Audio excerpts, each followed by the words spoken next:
მილიონ ნახევარი ლარის შემოწირულობა მიიღო ქართულმა ოცნებამ სათამაშო ბიზნესიდან. ეს ყველაფერი საერთაშორისო გამჭვირვალობა საქართველოს მოიკვლია და ორგანიზაციაში აგვეუბნებია, რომ სათამაშო ბიზნესი და ქართული ოცნება ერთი პრინციპით მოქმედებს. ხელი ხელსფანს. ეს ნიშნავს, რომ კომპანია სათამაშო ლიცენზიას იღებს, სანაცვლოდ პარტიულ ყულაბაში შეაქვს ფული. ვინ აღმოჩნდა სათამაშო ბიზნესის მფლობელი, მეწილე და პარალელურად ქართული ოცნების შემომწირველი. ასეთ სიაში მოხვდნენ მათ შორის ივანიშვილის ოჯახის წევრები. ირკვევა, რომ ივანიშვილის ძმის ოჯახის წევრი ბიზნესმენი თამას ხარაიძე არის მფლობელი ბეთლაივის 3%-იანი წილის და აქვს 4 მოქმედი ლიცენზია და აქვს ოპერირებს თბილისსა და მარნეულში. მას აქვს სათამაშო აპარატების სალონები, ტოტალიზატორები და პირადად მას 20,000 აქვს შეწირული ქართული ოცნებისთვის. მისი მეწილე არის მაგალითად ზურაბ ვარსემაშვილი, რომელიც არის მიამას ერთ-ერთი დამფუძნებლის, სულიკო ვარსემაშვილის ნათესავიც და ბიზნეს პარტნიორიც, თუმცა სია ამით არ სრულდება. კიდევ ბევრი ადამიანია, ვინც სათამაშო ბიზნეს ფლობს და აქვს ლიცენზიები და არიან პარალელურად ქართული ოცნების შემომწირველები. ერთ-ერთი ასეთი, ვისაც სათამაშო ბიზნესის ლიცენზია ჰქონდა და ასეთ ბიზნეს ფლობდა, არის ლაშა კვაჭაძე.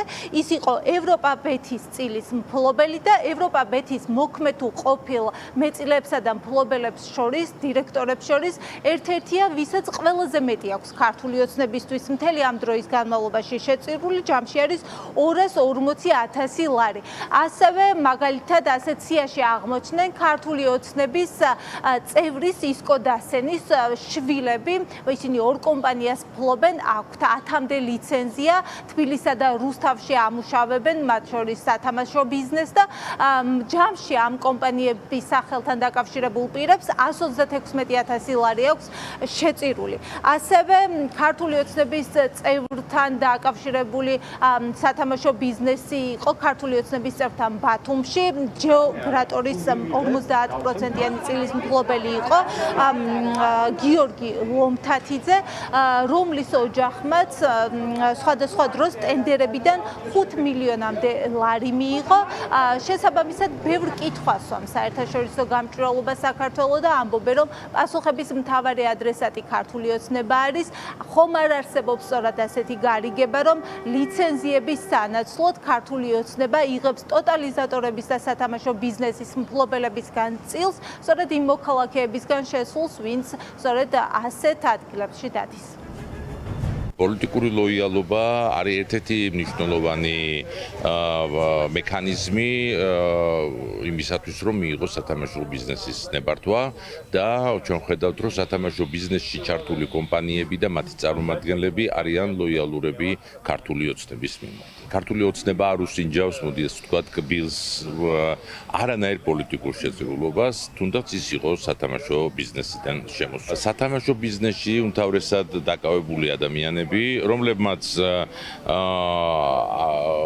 აწარმოეს ეს პოლიტიკური ატრაქციონი ქართულ ოცნებასთან, იმიტომ რომ ისინი იღებდნენ ფულს და მერე აძლევდნენ ქართულ ოცნებას, ძალიან ბევრი მათგანი შემდგომ სათამაშო ბიზნესიდან აღმოჩნდა დეველოპერულ ბიზნესში.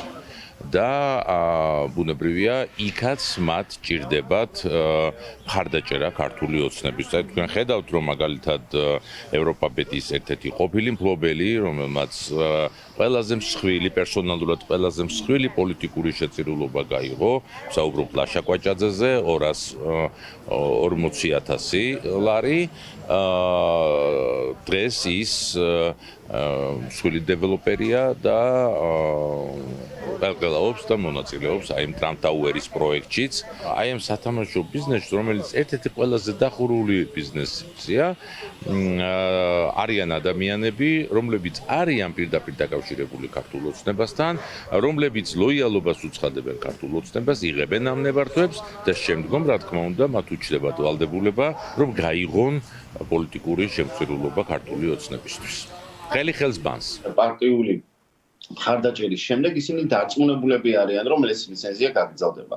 და რა თქმა უნდა, თანხა, რომელსაც იღებს კაზინო არის ძალიან დიდი მოცულობის და შესაბამისად ჩვენ შეგვიძლია დავადგინოთ, რომ აი ამ პარტიული შემოწირულობის გვერდის ავლით, რამდენად შესაძლებელია ლიცენზიის გაგრძელება, რამდენად შეიძლება პრივილეგირებული მდგომარეობის შენარჩუნება კითხვის ნიშნის ქვეშ დგას, იმიტომ რომ აქ პოულობ ბიძინა ივანიშვილის ოჯახის ნათესავსაც ალექსანდრე ივანიშვილის ცოლისმა თამას ხარაიძეა, რომელიც ერთ-ერთი მფლობელია ლიცენზიის, ხო, ჩვენ პოულობთ ისკო დასენის, ანუ საქართველოს პარლამენტის წევრის შვილების კომპანიას, რომელსაც 10 ლიცენზია აქვს.